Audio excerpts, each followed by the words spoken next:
Hello everyone, welcome to my YouTube channel. आप सभी को स्वागत है हमारे आज के इस वीडियो में। और फ्रेंड्स, इस वीडियो में हम लोग बात करने वाले हैं आपका जो असिस्टेंट टीआरडी की पोस्ट है उसके बारे में। देखो, ग्रुप डी में टोटल 17 तरह की पोस्ट है, जिनमें से एक असिस्टेंट टीआरडी की भी पोस्ट है। और टीआरडी पोस्ट के बारे में मैंने यूट्यूब पे देखा है कि बहुत कम यहाँ पे ऑथेंटिक वीडियो है। और आपका टीआरडी में काम क्या करना होता है, इसमें बेसिकली ग्रुप डी स्टाफ क्या काम करता है, उसके बारे में क्लियरली बहुत कम लोगों ने बताया है। तो आज के इस वीडियो में मैं असिस्टेंट टीआरडी को पूरा पोस्टमार्टम करने वाला हूँ, पूरी डिटेल्स आपको देने वाला हूँ कि असिस्टेंट टीआरडी पर ज्वाइन करने पर आपको क्या क्या काम करना रहेगा, कितना ड्यूटी टाइमिंग रहेगा। बेसिकली यहाँ पे पूरी जॉब प्रोफाइल हम डिस्कस करने वाले हैं। यहाँ पे आपकी सोशल लाइफ कैसी रहेगी, फैमिली टाइम, स्टडी टाइम आपको मिलेगा या नहीं मिलेगा।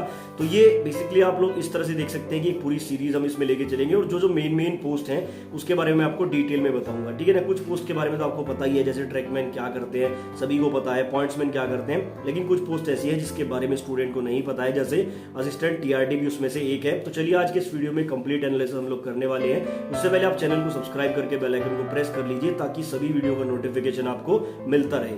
तो सबसे पहले बात करते हैं कि एक्चुअल में असिस्टेंट टीआरडी काम क्या करते हैं, ये पोस्ट है क्या। तो टीआरडी से यहाँ पर जो फुल फॉर्म है वो ट्रैक्शन डिस्ट्रीब्यूशन होता है, इसका मतलब।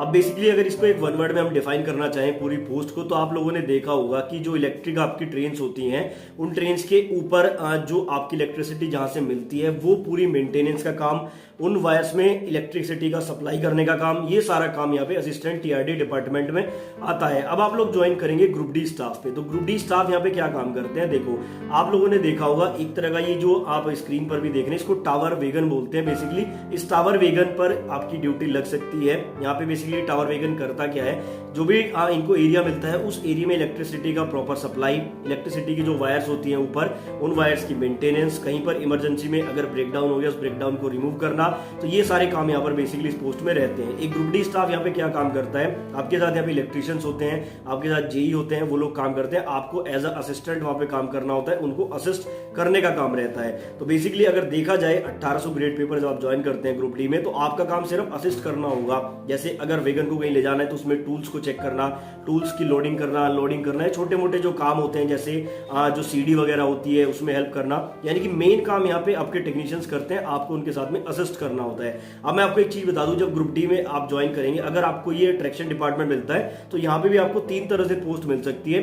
या तो आपकी ड्यूटी पीएसआई में लग सकती है। पीएसआई क्या है, पावर सप्लाई इंस्टॉलेशन, जहां से इन वायर्स को सप्लाई मिलती है उनका एक आप कह सकते हैं कि बिजली घर, अगर मैं इसको सिंपल लैंग्वेज में बोलूं तो एक बिजली घर उनका होता है जहां से इनको सबको इलेक्ट्रिसिटी मिलती है, उसको पीएसआई बोलते हैं। तो या तो आपकी ड्यूटी पीएसआई में लगेगी। अगर आपकी ड्यूटी पीएसआई में लगती है, यकीन मानो बहुत ही अच्छी जॉब है, बिल्कुल आपका कोई हार्ड वर्क नहीं है। सिर्फ आपका क्या होगा, जो पावर हाउस होता है इनका, पावर हाउस इंस्टॉलेशन जो होता है, पावर सप्लाई इंस्टॉलेशन बेसिकली इसको बोलते हैं, वहां पे आपको छोटे छोटे काम करने रहते हैं। सप्लाई को चेक करना, रेगुलर सप्लाई जा रही है नहीं, और वहां पे आपको रह के ड्यूटी करनी होती है। 8 घंटे की ड्यूटी होती है। वहां पे आप लोग कह सकते हैं कि एक तरह से आपकी इंडोर जॉब रहती है। अगर वहां पे आपकी ड्यूटी नहीं लगती है, अगर आपको मिलता है ओएचई बेसिकली क्या होता है, ओवरहेड इक्विपमेंट, यानी कि जो ये वायर्स होती हैं इसमें मेंटेनेंस में आपकी ड्यूटी लग सकती है। यहाँ पे आपको एक वैगन मिलता है, इसको टावर वैगन बोलते हैं। बेसिकली इसमें सारे इक्विपमेंट रहते हैं और इसी में आपको जो है जाना होता है, पूरी वायर्स को चेक करना होता है। रेगुलर मेंटेनेंस भी होती है। कई बार जब है कोई इमरजेंसी हो जाए, कोई वायर ब्रेक हो जाए, कहीं से ब्रेकडाउन हो जाए, तो वहां पे इमरजेंसी में भी आपको काम करना होता है। बेसिकली सिंपल लैंग्वेज में अगर समझो,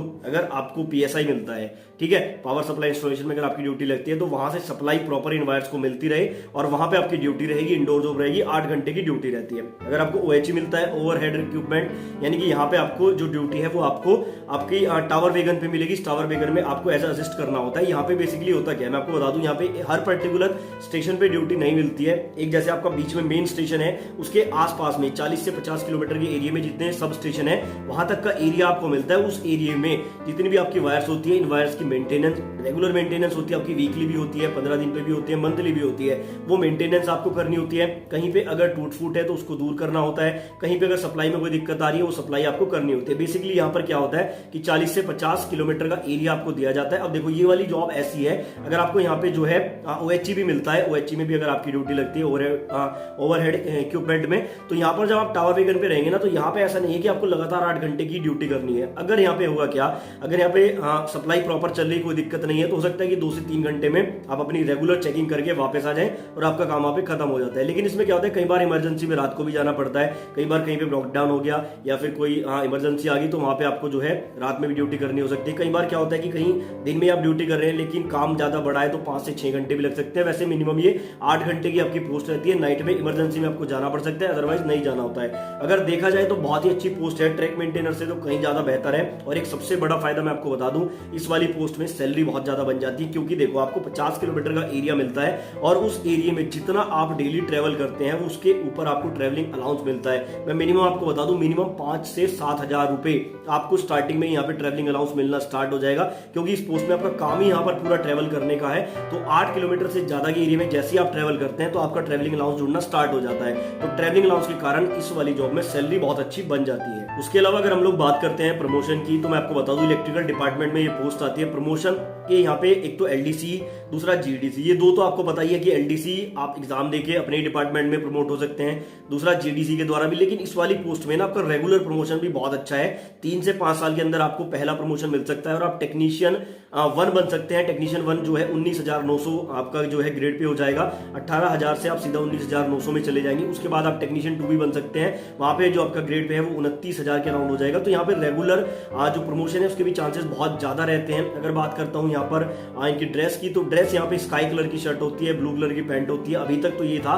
बाकी यहाँ पे आई थिंक ड्रेस थोड़ी चेंज हो गई है और जो पॉइंट्समैन की ड्रेस होती है ग्रे कलर वाली, वही यहाँ पर इनकी भी ड्रेस रहती है। टाइमिंग मैंने आपको बता दिया, सुबह 8 से 5 तक की नॉर्मल ड्यूटी रहती है, वही 8 घंटे की यहाँ पे नॉर्मल ड्यूटी रहती है। इमरजेंसी में कई बार आपको रात को भी जाना हो सकता है। सैलरी यहाँ पर बहुत अच्छी है। मैं आपको बता दूं, स्टडी के लिए, फैमिली के लिए और सोशल लाइफ के लिए बहुत अच्छा टाइम इस वाली पोस्ट में आपको मिल सकता है, क्योंकि यहाँ पे पूरा टीम वर्क होता है। आपकी टीम में जो है 25 बंदे हो सकते हैं या फिर मिनिमम 10 से 15 लोग तो आपकी टीम में रहेंगे ही। तो जैसे आपको अगर छुट्टी चाहिए इमरजेंसी में तो छुट्टी मिलने के चांसेस भी बहुत ज्यादा रहते हैं, क्योंकि यहाँ पे ग्रुप वर्क होता है तो वर्कलोड ज्यादा नहीं होता है। और दूसरा यहाँ पे मैं आपको बता दूं, ग्रुप डी में आपको सिर्फ असिस्ट करना होता है, उनके जो टूल्स है उनको कैरी करना, वेगन में जो है छोटे मोटे काम आपसे करा लिए जाएंगे, इस तरह के काम रहते हैं। मेन काम तो टेक्नीशियन करते हैं, जो ऊपर जाके वायरिंग वगैरह का जो चेकअप होता है, वायरिंग को ठीक करना होता है, रिपेयरिंग करनी होती है, वो तो टेक्नीशियन ही करते हैं। ग्रुप डी स्टाफ यहाँ पे सिर्फ असिस्ट करता है, उनके साथ आपको एज अ हेल्पर काम कर रहे हैं, उनकी हेल्प करनी होती है। अगर देखा जाए तो सुनने में ऐसा लगता है कि यार बहुत रिस्की जॉब है, आपको इलेक्ट्रिसिटी में काम करना होता है, लेकिन मैं आपको बता दूं कुछ भी रिस्की जॉब नहीं है। इवन मेरे एक सब्सक्राइबर हैं, 2018 में उन्होंने ज्वाइन किया था इसी वाली पोस्ट पे, मतलब 2019 में उनकी ज्वाइनिंग हुई थी और उनसे मेरी कभी कभी बात हुई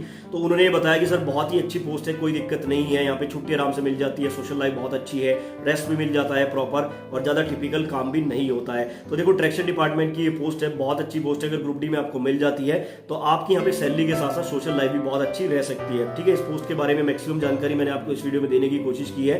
अगर इस पोस्ट के बारे में आप कुछ और भी जानना चाहते हैं तो कमेंट बॉक्स में लिख सकते हैं और नेक्स्ट आप किस जॉब के बारे में जानना चाहते हैं मुझे कमेंट बॉक्स में जरूर बताएं। बाकी चैनल को सब्सक्राइब करके टेलीग्राम ग्रुप ज्वाइन करना ना भूलें।